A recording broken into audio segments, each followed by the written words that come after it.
The restaurant was the kind of place where they served $12 cocktails and the waiters pretended not to judge you. Crystal chandeliers hung from exposed brick ceilings, trying to marry industrial chic with old money elegance. It wasn't working, but nobody seemed to care.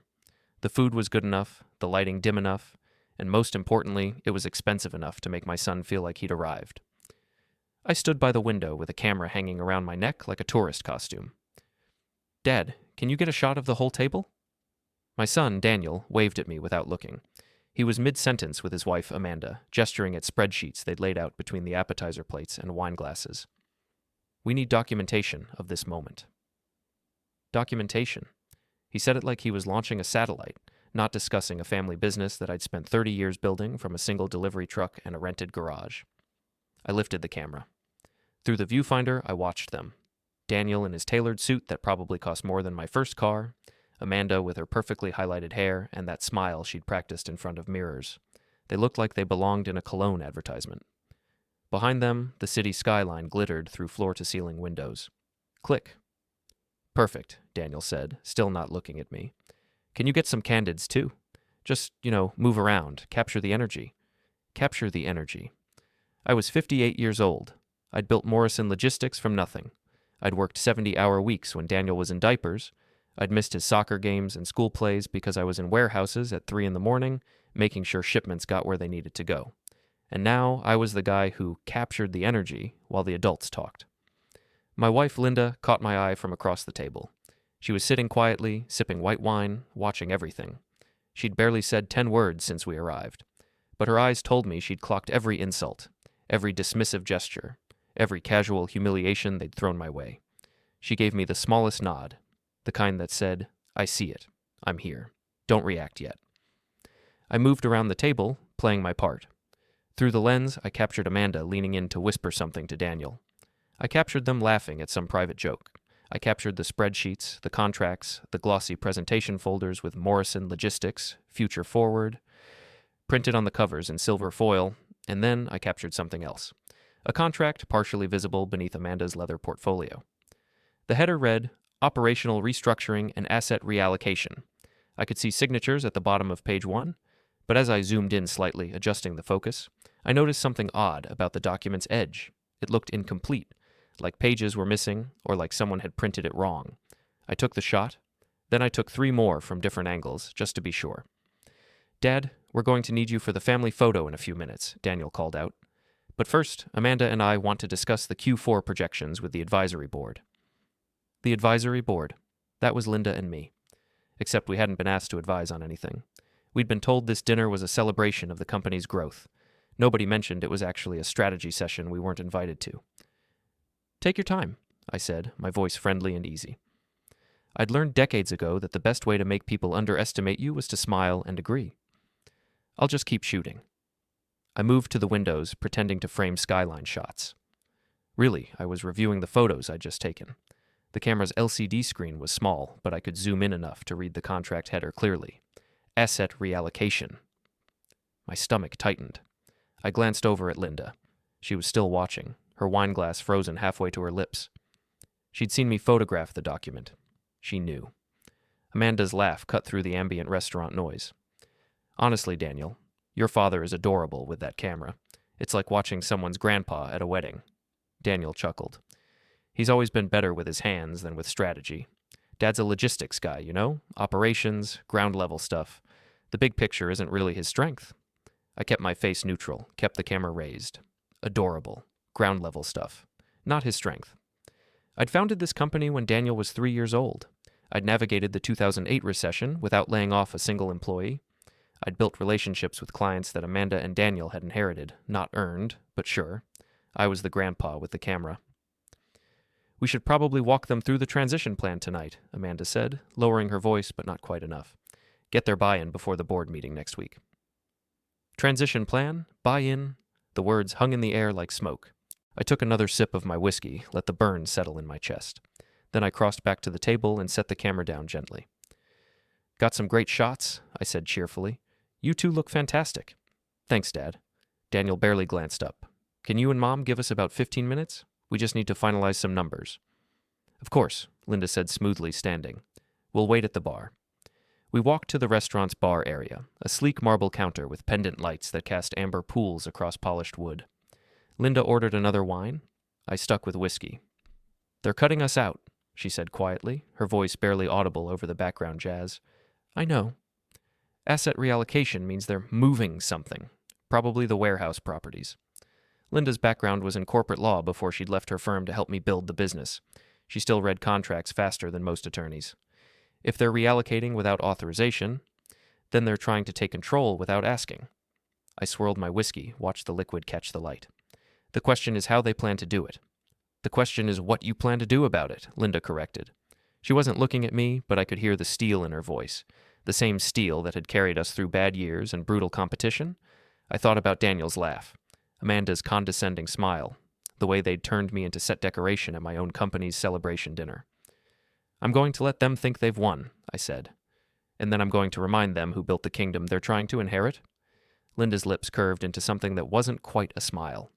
"Good." We gave them their 15 minutes. When we returned to the table, Daniel and Amanda had packed up most of their documents, but one contract remained, tucked partially under a napkin.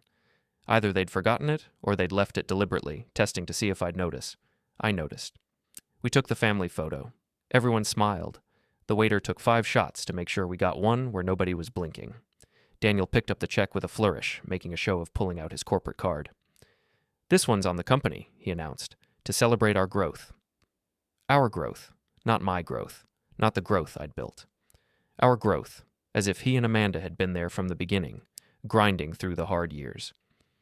We said our goodbyes in the parking lot, hugs that felt like theater, promises to meet again soon.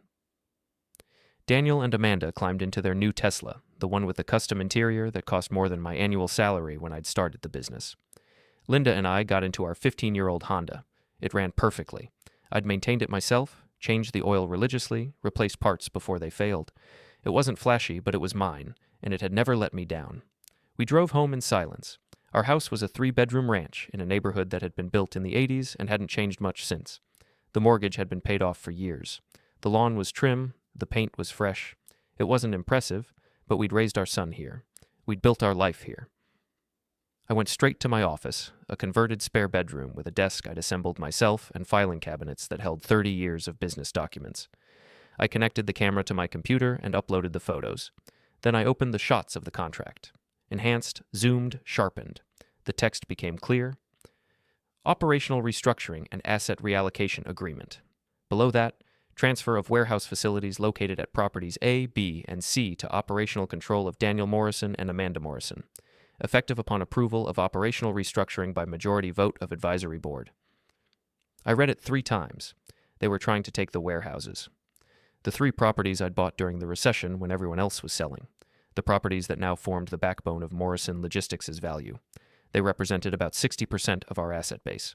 And they needed advisory board approval, which meant they needed Linda and me to sign off, except they hadn't asked us. They'd tried to reallocate control first, present it as fait accompli, make us feel like we'd be unreasonable to object. I looked closer at the signature page. Daniel's signature was there. Amanda's was there. 2 board members I barely knew had signed, but there was something wrong with the document structure. The signature block looked incomplete, like there should have been another line, another authorization, something. I pulled up our original corporate charter, the one filed 28 years ago when I'd incorporated. I scanned through the ownership structure, the voting requirements, the authorization protocols. And then I found it. Any transfer of real property assets required authorization from all founding members. All founding members. I looked up at Linda, who'd appeared in the doorway with 2 mugs of coffee. "Tell me you found something," she said. "They forgot the founding member clause." I turned the screen toward her. Any real property transfer needs authorization from all founding members. Not just majority board vote. All founding members. Linda set down the coffee and leaned in, reading quickly. Her expression shifted from curiosity to understanding to something cold and precise. "They didn't forget," she said slowly. "They never read the original charter. They assumed the current board structure was all that mattered. Which means this contract isn't valid. Which means they've been planning this for weeks or months, and the entire foundation is garbage." Linda straightened up. That lawyer looked back in her eyes. "They're going to push this through at the board meeting next week, aren't they?" "That's my guess. And when you object, they'll make you look like the problem. The old man who can't let go. The founder who's standing in the way of progress. I nodded slowly. That's exactly how they'd play it. They'd position me as the obstacle, the dinosaur, the guy who couldn't adapt to new realities. They'd make it emotional, make it about my ego, distract from the fact that we're trying to steal what I'd built. So what do we do? Linda asked. I looked at the contract on my screen, then at the corporate charter, then back at my wife. We let them have their meeting, I said. We let them present their big plan. We let them feel confident. And then? And then I remind them of the detail they forgot. Linda smiled. Actually smiled. You're going to enjoy this. I'm going to enjoy this very much. I opened my email and typed out a message to Daniel. Kept it simple, kept it friendly, just enough to make him nervous. Daniel, great dinner tonight. Saw you left a contract on the table. Don't worry, I grabbed a photo before we left. You forgot one detail. We should talk soon. Dad. I hit send. Then I leaned back in my chair and waited. My phone buzzed within 3 minutes. Daniel. What detail? I didn't respond. Let him sweat. Let him wonder. Let him panic. Let him realize that the old man with the camera had seen everything, and I'd just started playing. Before we go any further, hit the hype button, take a second to subscribe, and like the video. It really helps the channel grow. And tell us in the comments, what would you do in this situation?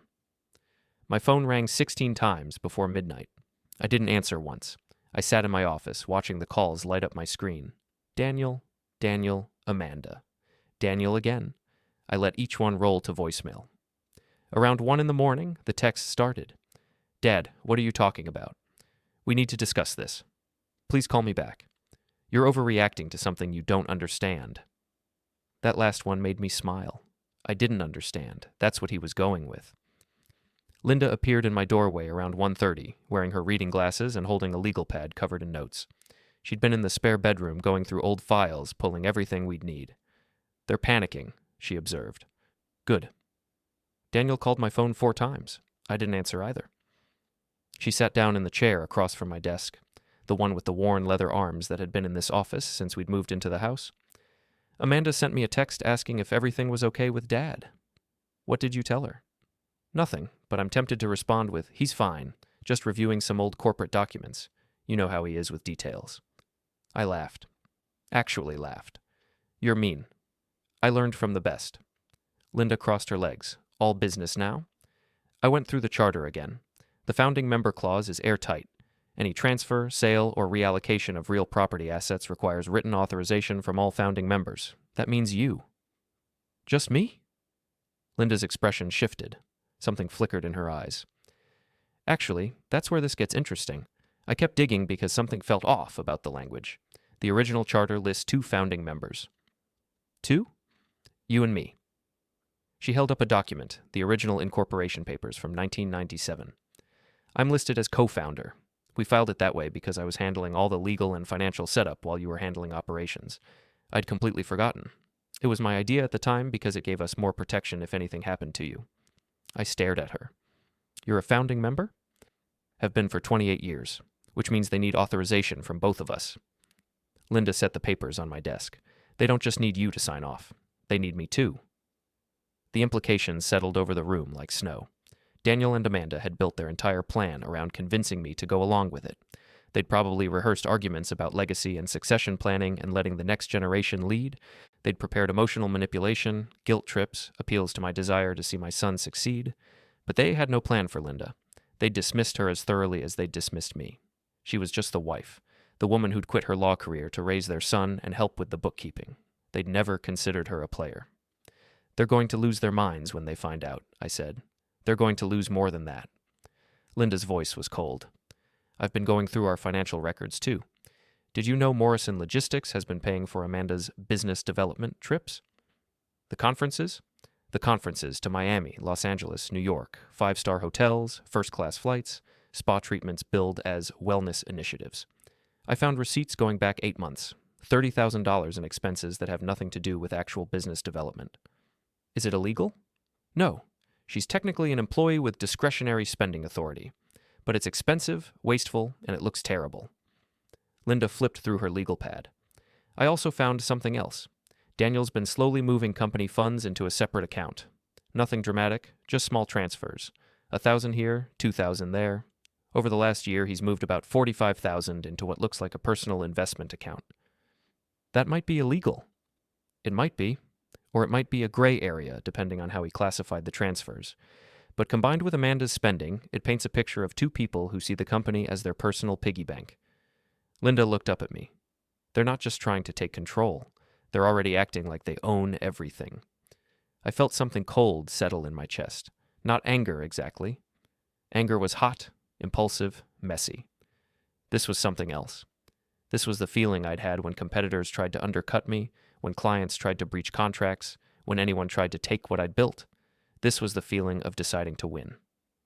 We need a plan, I said. We need to know their plan first. Linda stood up, pacing now. She always paced when she was thinking through strategy. They're going to try to present this at the board meeting next week. They'll make it look official, necessary, inevitable. They'll have projections and presentations and probably some consultant backing them up. So we let them present? We let them present, Linda agreed.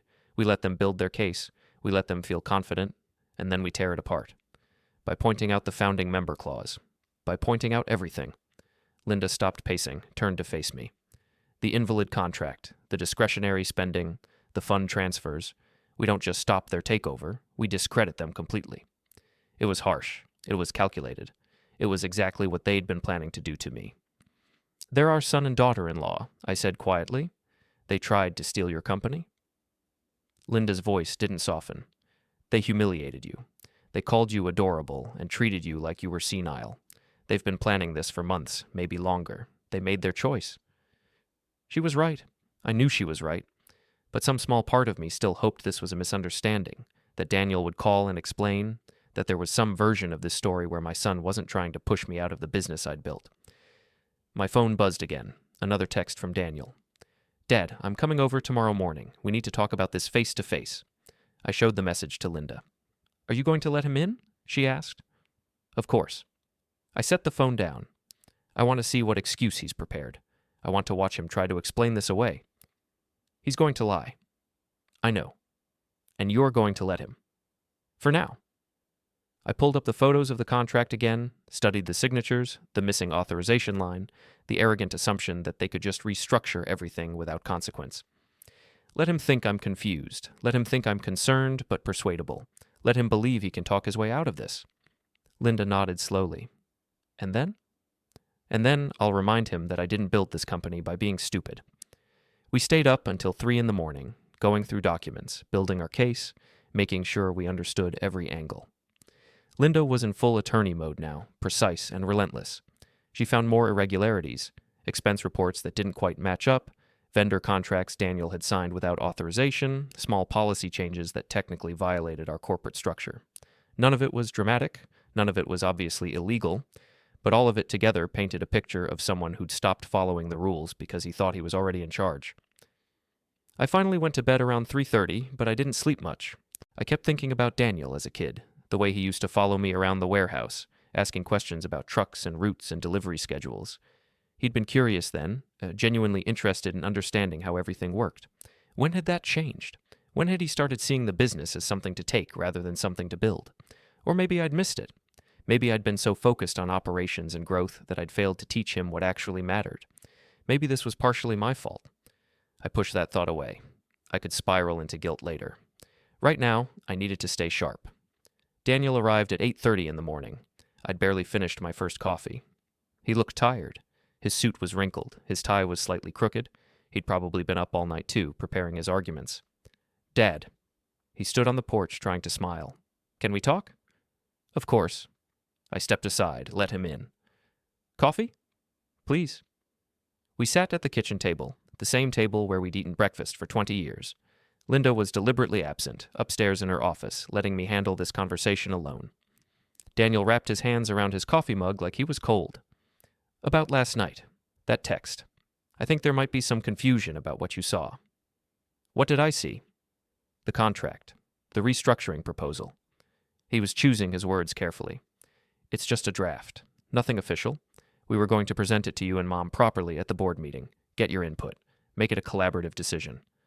A collaborative decision, I repeated. Exactly. Daniel leaned forward, earnest now. Dad, Amanda and I have been working really hard on modernizing operations. We've got new clients coming in, new opportunities. The business is growing faster than ever. But to scale properly, we need to streamline decision-making, make the operational structure more efficient. By reallocating the warehouse properties. By restructuring asset control, yes. He wasn't quite meeting my eyes. It's not about taking anything from you. It's about positioning the company for the next phase of growth. I sipped my coffee, said nothing. Daniel filled the silence. You built something incredible. You know that, right? Morrison Logistics wouldn't exist without you, but companies evolve, leadership evolves. At some point, the founder needs to trust the next generation to carry it forward. Trust, I said. Yes, trust. Now he did meet my eyes. I know I should have talked to you sooner. I know the way we handled dinner last night was not great. Amanda and I got caught up in the planning, and we didn't communicate well. That's on us. But the core idea is sound. We're not trying to push you out. We're trying to build on what you created. It was a good speech. He'd probably practiced it in the car on the way over. And if I didn't know what I knew, if I hadn't seen the contract details and the financial irregularities and the months of planning, I might have even believed him. What detail did I forget? Daniel asked, trying to sound casual. In your text, you said we forgot one detail. The founding member clause, I said simply. His face went carefully blank. What clause? In the original corporate charter, any transfer of real property assets requires authorization from all founding members. I set down my coffee cup. Did you read the original charter before drafting that contract? Daniel's jaw tightened. The current board structure should cover any operational decisions. Should, but doesn't. I kept my voice friendly, conversational. The founding member clause supersedes the board structure for real property transfers. It's buried in Section 7 of the original incorporation documents. Easy to miss if you're not looking carefully. I'm sure we can work that out. I'm sure we can. I smiled. We just need all founding members to authorize the transfer. Right, so you and the board. Not the board, the founding members. I let that hang in the air for a moment. Me and your mother. Daniel blinked. Mom? Your mother. Linda, the co-founder of Morrison Logistics. I stood up, walked to the counter, refilled my coffee, took my time. She's listed in the original charter, has been for 28 years, so any transfer of those warehouse properties needs both of our signatures. I turned back around. Daniel looked like someone had punched him in the stomach. I didn't know Mom was a founding member, he said slowly. Most people don't. It's not something that comes up often. I sat back down. But it's there, in the paperwork, legally binding. Daniel's expression shifted. I watched him recalculate, reformulate, try to figure out his next move. Okay, so we'll need both of you to sign off. That's fine. We'll prepare a proper presentation, explain the benefits, get everyone on the same page. Absolutely, I said. I'm looking forward to hearing the full pitch at the board meeting. We both knew I was lying. We both knew he was lying. But we were keeping up the pretense, maintaining the fiction that this was all just miscommunication and poor planning. Daniel finished his coffee and stood up. I should get to the office. Busy day. I'm sure. He hesitated at the door. Dad, I know things have been weird lately. The business stuff, the pressure, but you know I respect everything you've built, right? Of course, I said, and I'm not trying to push you out. I just want to help the company grow. I know. We hugged. It felt like hugging a stranger. After he left, Linda came downstairs. How did it go? He lied about everything. Good. She poured herself coffee. That means he's committed to the plan, which means he'll keep digging himself deeper. He was surprised about you being a founding member. They never bothered to check. Linda's voice was matter-of-fact. They assumed I was just support staff, the woman who handled bookkeeping and answered phones. They never considered that I might have actual authority. Their mistake. Their mistake, Linda agreed. So what now? Now we prepare for the board meeting. We let them present their full plan. We let them feel like they're winning. I looked at my wife, my partner, my co-founder, and then we take everything away. Monday morning arrived with the weight of an approaching storm. I got to the office at 6:30, earlier than usual, before most of the staff. The parking lot was empty except for the night security guard's car and a few early bird warehouse workers changing shifts. Inside, the building had that pre-dawn quiet. Fluorescent lights hummed overhead. The coffee machine in the break room gurgled through its first pot of the day. I took my cup black, went to my office, and prepared. Linda had sent both letters at 7 a.m. sharp, One to the full board, documenting Friday's meeting and the rejection of the restructuring proposal.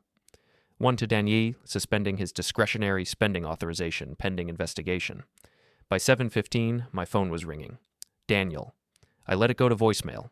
It rang again immediately. I ignored it again. At 7:30, Daniel burst into my office without knocking. His face was red, his tie askew, his hands shaking as he held his phone. You suspended my authorization? His voice was barely controlled. You're cutting me off from company funds? Temporarily, pending investigation. I kept working on my computer, not looking up. It's all in the letter. Investigation of what? I haven't done anything wrong. Then the investigation will clear you, and the authorization will be restored. I finally looked at him. Until then, all significant expenses need dual approval. Mine and Linda's. That's impossible. I have meetings, vendor negotiations, client dinners. Then submit expense requests in advance. We'll review and approve them. This is about control. You're trying to micromanage me because you can't stand that I've been running operations. This is about accountability. I stood up, facing him directly. You've been spending company money without proper documentation. $47,000 moved into personal investment accounts. Excessive travel expenses, vendor conflicts of interest, all of that needs to be reviewed. Those transfers were legitimate. Then explain them. With documentation, with receipts, with business justifications that make sense. Daniel's jaw worked. You're making me look incompetent in front of the entire company. You made yourself look incompetent by trying to reallocate assets you didn't understand through a process you didn't research. That was one mistake. It was a fundamental mistake. It showed you don't understand the corporate structure, the legal requirements, or the basic due diligence needed for major decisions. I sat back down. Prove me wrong. Show me you can run this business competently. But until then, your spending is supervised. The board will vote on this. They'll overturn your decision. The board approved the spending suspension. Linda sent them all the documentation. They agreed unanimously that oversight was necessary. That stopped him. The advisors voted with you? They looked at the evidence and made a business decision. This isn't personal, Daniel. This is about protecting company assets. Everything you're doing is personal. Daniel's voice rose. You're punishing me because I tried to move the company forward. You're sabotaging me because you can't let go of control. I'm responding to facts. You're interpreting them as punishment because you don't like facing consequences. Daniel's hands clenched into fists. For a moment, I thought he might actually take a swing at me, but he just stood there, trembling with rage and humiliation. This isn't over, he said finally. His voice was low, dangerous.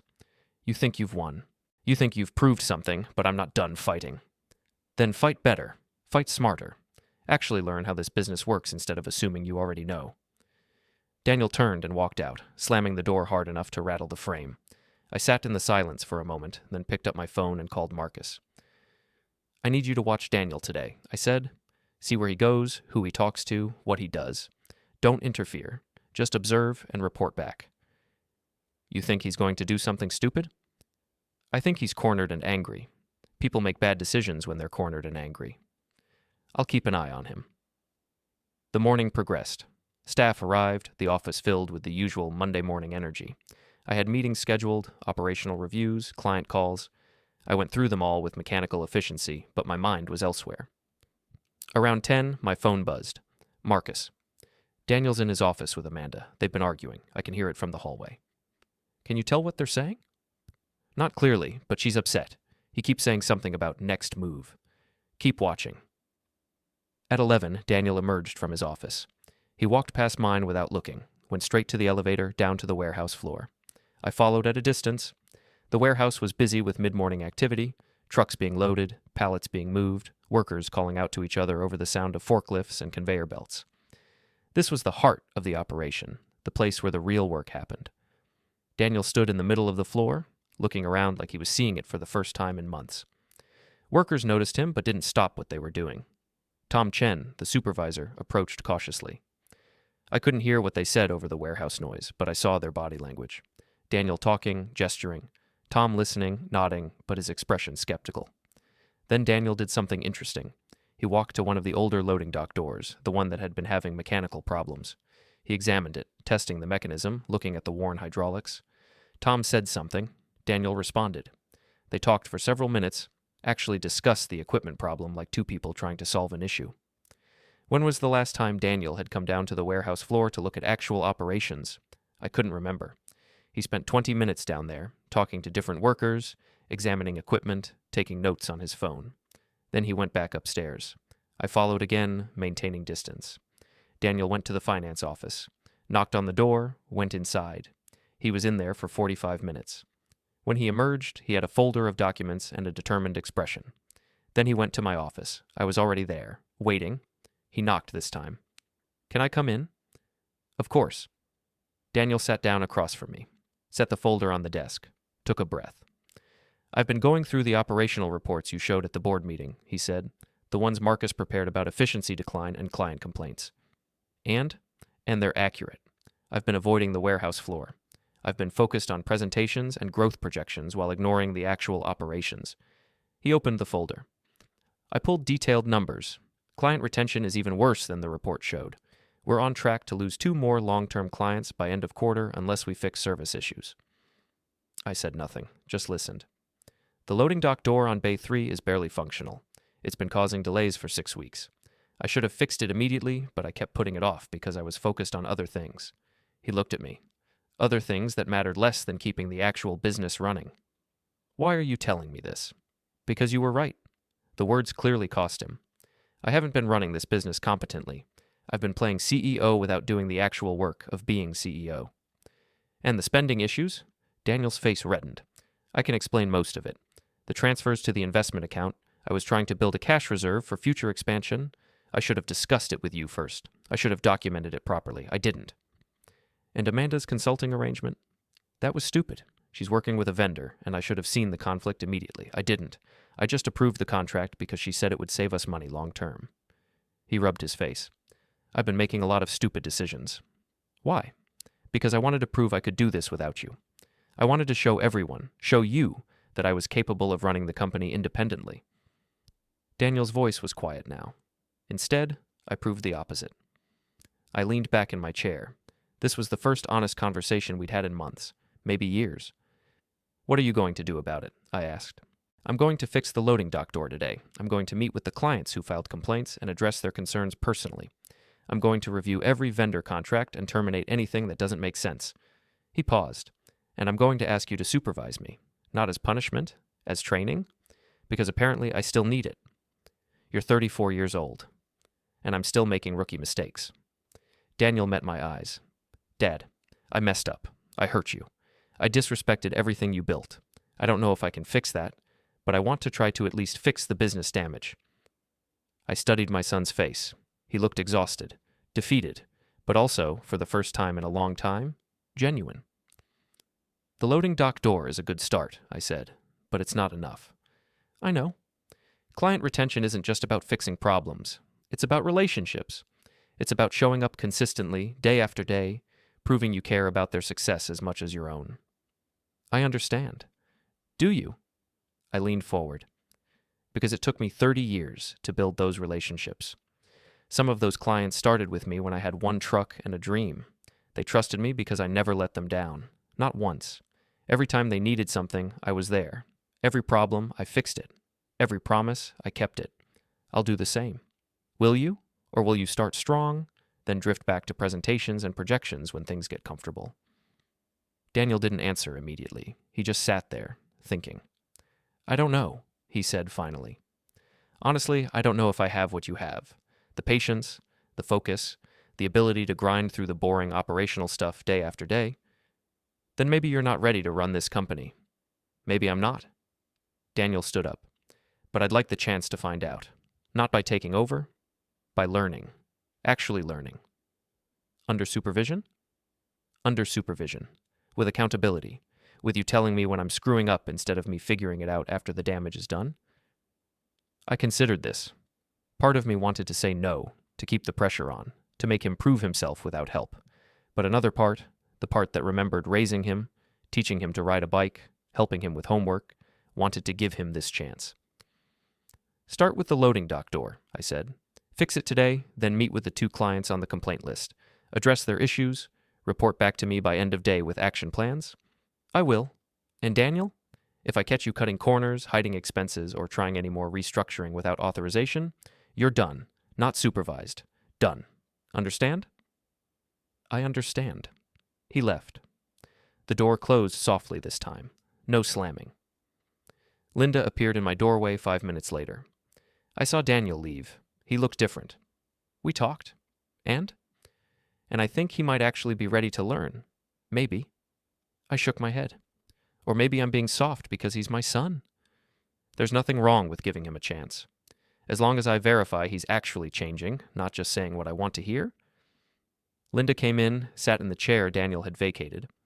I got responses from the board about the letters. The 2 external advisors are resigning. They don't want to be involved in what they called family drama. Expected. Which means the board is now just you, me, Daniel, and Amanda. A tie vote on any major decision. Unless Amanda abstains or votes with us. Linda pulled out her phone, showed me an email. She sent this 30 minutes ago. She's requesting a leave of absence from her board position and her operational role. Says she needs time to reconsider her commitment to the company. She's bailing. She's protecting herself. If everything goes bad, she can claim she wasn't involved in the decision-making. I read the email. It was cold, professional, carefully worded to avoid accepting any blame while also distancing herself from potential consequences. Do we approve the leave? Linda asked. Yes. Let her step aside. Makes our lives easier. It also isolates Daniel. He won't have her support or her vote. Maybe that's what he needs. To stand alone, to sink or swim on his own competence instead of relying on her to handle the political maneuvering. Linda nodded slowly. You're really going to try to teach him? After everything? I'm going to give him one chance. One genuine chance to prove he can learn, change, and earn what he wants. I looked at my wife. But I'm not going soft. The first sign he's reverting to manipulation or shortcuts, I'll remove him from any operational authority. That's fair. Is it? Or am I just hoping he'll become someone he's not? Maybe both. Linda stood up. But at least you're being honest about it. The rest of Monday was busy. I had client calls, operational meetings, the normal grind of running a logistics company, but I also kept an eye on Daniel. True to his word, he spent the afternoon on the warehouse floor. I watched through my office window as he worked with maintenance to fix the loading dock door. Not directing, actually helping, getting his hands dirty, sweat on his shirt, oil on his clothes. The warehouse crew noticed. I could see them watching, surprised, cautiously hopeful. By 5 p.m., the door was fixed. Daniel tested it multiple times, making sure it operated smoothly. Then he went to his office and spent 2 hours on the phone. I didn't eavesdrop, but Marcus reported that he was talking to clients, addressing complaints, setting up meetings. At 7:15, Daniel knocked on my door again. End of day report, he said, looking exhausted but focused. Let's hear it. Loading dock door is fixed. Should have been fixed weeks ago. I apologized to Tom Chen and the warehouse crew for letting it slide. They were surprised but responsive. Good. Called both clients with service complaints. First one, Henderson Distributors. The issue was late deliveries. I traced it back to poor route planning on our end. My fault for approving a routing change without understanding the impact. I apologized, offered a discount on next month's service, and guaranteed the old routing would be restored immediately. How did they respond? Better than expected. They appreciated the direct contact and the accountability, still unhappy about the delays, but willing to give us another chance. And the second client? Redstone Retail. Their complaint was about damaged goods. 3 shipments in the last month arrived with packaging damage. I checked with the warehouse crew. Turns out we've been using a cheaper packing material to cut costs, another change I approved without understanding the consequences. Daniel grimaced. I arranged for an in-person meeting tomorrow. I'm going to examine their damaged inventory myself, eat the cost of replacement, and guarantee we'll revert to proper packing materials. I nodded. That's a start. I know it doesn't fix everything. It doesn't, but it's the right approach. Take responsibility. Fix the problem. Follow through. I pulled up a document on my computer. Tomorrow, I want you to review this with me. It's our client retention protocol from 2008. The processes we used to keep every single client during the recession. Study it. Understand it. Then we'll discuss how to adapt it to current operations. I will. And Daniel, this isn't a one-day fix. This is months of consistent work. Showing up, being reliable, making good decisions day after day. Can you do that? I don't know, he said honestly. But I'm going to try. After he left, I sat in the quiet office, watching the sun set over the warehouse district. Orange light painted the industrial buildings in shades of amber and rust. Linda called. How did it go? Better than expected. He actually worked, actually fixed things. Actually apologized. Do you believe him? I want to. But I'll believe him when I see consistency. Not one good day. Weeks of good days. Fair enough. I could hear the smile in her voice. You did good today. You pushed hard, but you also left room for him to change. We'll see if he takes it. I locked up the office, went home, had a quiet dinner with Linda. We didn't talk much about Daniel or the company, just normal conversation about normal things. But as I lay in bed that night, I thought about my son on the warehouse floor, fixing a loading dock door, getting his hands dirty for the first time in months. Maybe he could change, maybe he'd surprise me, or maybe tomorrow he'd revert to his old habits, and I'd have to make harder choices. Either way, I'd done what I could, given him the chance he needed, the guidance he'd been missing. The rest was up to him. 3 weeks passed. Daniel showed up early every day, worked on the floor, handled client issues, documented expenses properly. He submitted spending requests in advance, attended operational meetings without complaint, asked questions instead of assuming he knew the answers. He was trying, actually trying. Linda and I watched carefully, looking for signs of performance, for slipping back into old patterns. But he stayed consistent. The loading dock door stayed fixed, client complaints dropped. Warehouse morale improved slightly, small changes, incremental progress. He's doing better than I expected, Linda said over breakfast one morning. He is. Do you trust him yet? No, but I'm starting to believe he might earn it. Then everything exploded. It started with a phone call at 8:30 a.m. Unknown number. I answered anyway. Mr. Morrison, this is Janet Rodriguez from the Regional Logistics Association. I'm calling about some concerning allegations we've received regarding Morrison Logistics. My stomach tightened. What kind of allegations? We've received reports that your company has been engaging in improper billing practices with several clients, overcharging, hidden fees, unauthorized service upgrades. She paused. The complaints came from multiple sources over the last 2 days. Given the number and severity, we're required to investigate. Who filed these complaints? I can't disclose that yet, but we'll need to review your billing records, client contracts, and financial documentation. The investigation will begin next week. After she hung up, I sat frozen. Improper billing practices, multiple complaints, investigation. This wasn't random. This was coordinated. I called Linda immediately. Someone's targeting us. What happened? I explained the call. Multiple complaints in 2 days? That's not organic. Linda's voice went sharp. Someone's reaching out to clients, convincing them to file complaints, creating a paper trail to justify an investigation. Daniel? Maybe, or Amanda, or both. She was quiet for a moment. When's the last time you reviewed our billing practices? Daniel handles client billing now. Has for the last year. The implications settled over me like ice water. If there are billing problems, they're his problems. Or someone made them look like problems. Linda's voice was grim. This could go either way. Either Daniel actually screwed up billing and clients are legitimately complaining, or someone's manufacturing complaints to damage the company. How do we figure out which? We audit everything. Every client account, every invoice, every billing record for the last year. We need to know exactly what we're dealing with before the investigation starts. I called Marcus next. I need you to help with something. Full audit of all client billing for the last 12 months. Focus on any irregularities, overcharges, unauthorized fees. That's going to take days. Then we start now. I hung up and headed to Daniel's office. His door was open. He was at his desk, going through warehouse reports, the kind of operational detail work he'd been doing consistently for 3 weeks. We need to talk, I said. He looked up. What's wrong? I closed the door, told him about the phone call. Daniel's face went pale. Improper billing? I haven't changed any billing practices. Everything's been running on the same system you set up years ago. Have you reviewed the actual invoices? Checked them for accuracy? No. I assumed the billing software was handling it correctly. Assumed? I felt anger rising. You've been managing client relationships for a year. You never audited the bills they were receiving? The software automates everything. Software isn't perfect. It needs oversight. It needs someone checking that it's working correctly. I pulled out my phone, started pulling up client accounts. We're going to review every invoice together, right now. We spent the next 4 hours going through billing records, invoice after invoice, client by client. Daniel pulled up the software system, showed me how charges were calculated, how services were coded, and we found problems. Not massive fraud, Not deliberate overcharging, but errors. Small errors that compounded over time. A service tier upgrade that had been automatically applied to 3 clients without authorization. An outdated fee schedule that hadn't been updated when we'd promised rate reductions. Duplicate charges that the software had generated due to a data entry error. Nothing criminal, but enough to justify complaints if someone was looking for reasons to complain. "This is bad," Daniel said quietly. "This is fixable, but it's going to take work." I pulled up a spreadsheet, started documenting every error we'd found.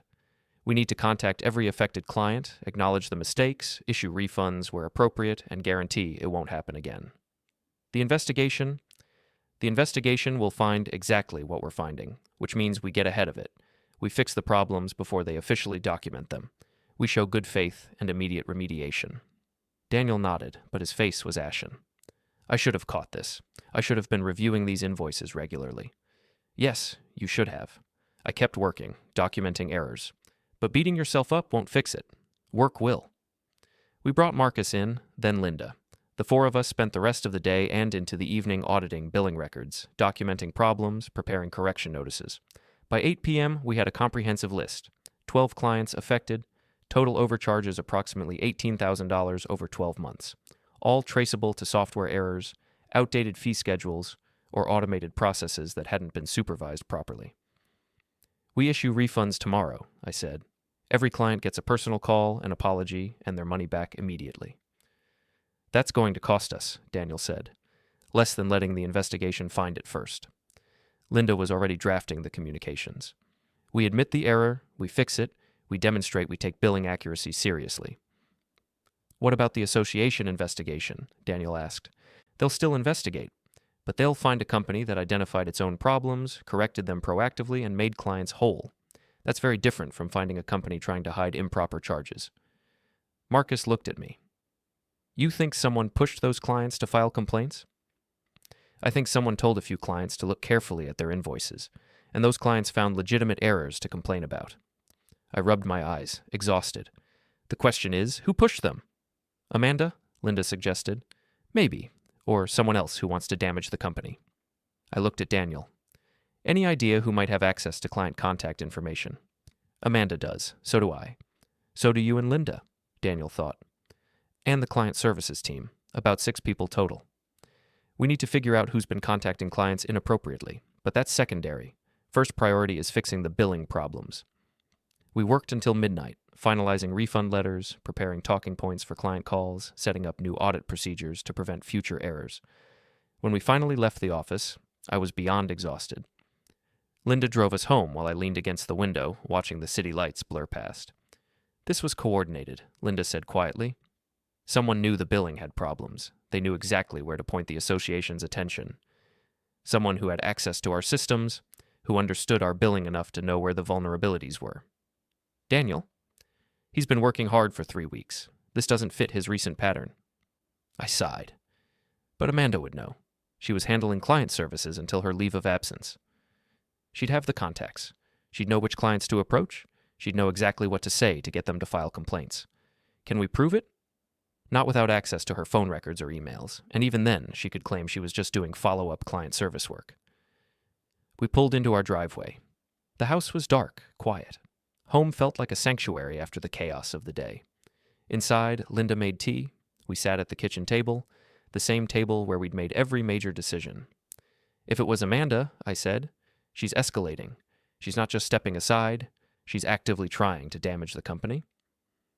"Damage you," Linda corrected. "She's trying to create problems that will make you look incompetent, distracted, unable to run the business. Then she and Daniel can swoop in as the solution." Except Daniel's been cooperating. "Has he? Or is this all theater?" Linda's voice was hard. 3 weeks of good behavior, then suddenly a crisis that requires him to be the hero. That's convenient timing. "You think Daniel's in on it?" "I think we need to consider the possibility." She sipped her tea. "I don't want to. He's your son. But the timing is suspicious." I thought about Daniel on the warehouse floor, fixing the loading dock door, sweating through his shirt. I thought about him apologizing to clients, documenting expenses, asking for guidance. Was all of that fake? Was he that good an actor? "We'll know more after tomorrow," I said. "If he handles the client calls professionally, issues the refunds without complaint, and helps fix this, then maybe he's genuine. If he starts making excuses or trying to shift blame, then we'll know we were played. My phone buzzed, a text from an unknown number. Having trouble with billing? That's unfortunate. Maybe the old man should step aside and let someone competent handle operations. I showed the text to Linda. Her jaw tightened. That's Amanda's tone, her phrasing. Or someone who wants us to think it's Amanda. Who else would it be? I didn't have an answer. I didn't sleep much that night. Kept thinking about the billing errors, the investigation, the coordination required to manufacture this crisis. Someone was playing a long game, setting traps, waiting for us to stumble. And we had stumbled. The billing errors were real. Daniel's lack of oversight was real. The investigation was real. The only question was whether the crisis would destroy us or make us stronger. I got up at 5 a.m., showered, dressed, arrived at the office by 6. Marcus was already there, coffee in hand, looking as tired as I felt. Ready for a fun day of apologizing to clients? He asked. Can't wait. We started calling at 8 a.m., client after client. The same conversation, repeated with slight variations. This is Richard Morrison, calling about an error in our billing. We recently audited our invoices and discovered we overcharged you for services. I want to apologize personally and inform you that we're issuing a full refund immediately. Most clients were surprised. A few were angry. One actually laughed. About time someone admitted a mistake, the owner of Henderson Distributors said. I filed that complaint yesterday because my controller noticed the overcharge. But I appreciate you calling before the association contacted you. We identified the problem during an internal audit, I said, which was technically true. We're implementing new oversight procedures to prevent future errors. I respect that. Most companies would have waited until they got caught. By noon, we'd contacted all 12 affected clients. Most were satisfied with the refunds and the direct communication. A few remained skeptical, but appreciated the proactive approach. Daniel had made half the calls himself. I listened in on a few. He was professional, apologetic, didn't make excuses. He took responsibility for the oversight failure without being defensive. Either he was genuinely trying to make things right, or he was an Oscar-worthy actor. At 2 p.m., the Regional Logistics Association called back. Mr. Morrison, we've been informed that you've already addressed the billing concerns. Several clients called to withdraw their complaints, saying you'd identified and corrected the errors proactively. We conducted an internal audit as soon as we became aware of potential issues. The errors were inadvertent, but that doesn't excuse them. We've issued refunds and implemented stronger oversight procedures. I appreciate your responsiveness. We'll still conduct a review for our records, but the fact that you addressed this before our investigation began speaks well of your commitment to ethical practices. After she hung up, I let myself relax slightly. Not completely. We were still being investigated, but at least we'd contained the immediate damage. Daniel appeared in my doorway. I heard. We cleared it? We contained it. The investigation will still happen, but we're in a much better position than we were this morning. I'm sorry I didn't catch those billing errors earlier. I should have been auditing regularly. Yes, you should have. I gestured to the chair. Sit down. He sat. 3 weeks ago, I gave you a chance to prove you could learn and improve. You've been doing that. But this crisis revealed something important. You're still making fundamental mistakes. You're still skipping the boring but essential oversight work. I know, I'll do better. That's not enough. I leaned forward. Daniel, I need you to understand something. Running a business isn't just showing up and working hard. It's about attention to detail. It's about checking the things nobody sees. It's about assuming nothing and verifying everything. I understand. Do you? Because this billing error could have destroyed our reputation. If clients had lost trust, if the association had found the problems before we did, if we'd been reactive instead of proactive, we'd be facing lawsuits and client defections right now. Daniel's face was pale. I get it. I hope so, because this is your last mistake. One more oversight failure, one more crisis caused by your inattention, and you're done. Not supervised, not trained, done.